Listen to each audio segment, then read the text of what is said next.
I was just trying to get a sip of water on the plane when I suddenly noticed my fingernails turning black at an alarming rate. As a doctor, I instantly recognized this as a sign of severe cardiopulmonary oxygen deprivation. But before I could even think of what to do, the bottle in my hand started twisting and warping, and the cup on my tray table began shaking violently. The flight attendant caught on that something was wrong and quickly dropped into her seat, buckling up while urging passengers to fasten their seatbelts immediately. I realized it was already too late. In the next second, we hit severe turbulence. Water from cups suddenly floated up into the air, and passengers who hadn't buckled up were sucked into the air by the powerful air currents. Weightless. In an instant, the entire cabin was shaking violently, and I could see passengers frozen in terror, gripping their armrests for dear life, silently praying they'd make it through. The captain, sensing the crisis, quickly put on his oxygen mask. The cabin had depressurized, causing the overhead oxygen masks to drop down. We frantically grabbed the masks and started breathing, but my wife passed out before she could get oxygen, unable to breathe. What nobody knew was that a girl was in the bathroom at that moment, but the violent turbulence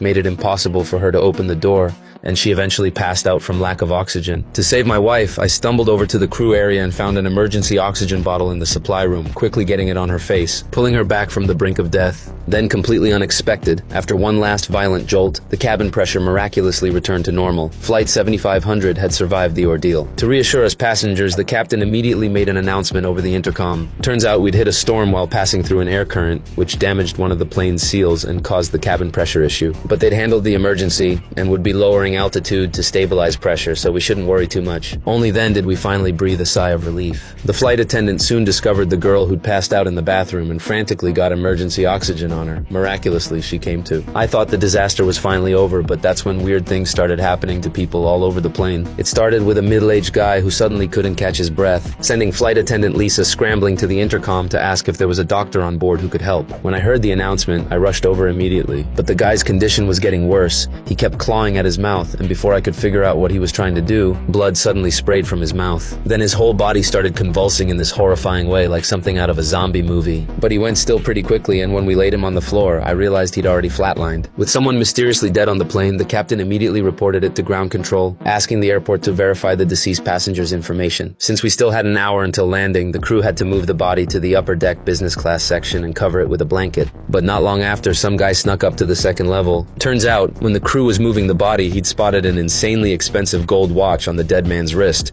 He was trying to swipe it. After yanking the watch off, instead of leaving right away, the idiot pulled out his phone to take a selfie. Through his camera, he kept showing off, even starting to mock the dead guy. Then in the next second, the corpse turned its head toward him and then stood up. The guy let out a blood-curdling scream. Meanwhile, a flight attendant in the main cabin encountered something bizarre. She spotted a fighter jet outside the window. The cockpit was also experiencing increasingly bad signal interference, making it impossible to contact ground control. Even more terrifying, when the flight attendant went back up to check on the business class section, the body had vanished without a trace, and the watch thief had disappeared too.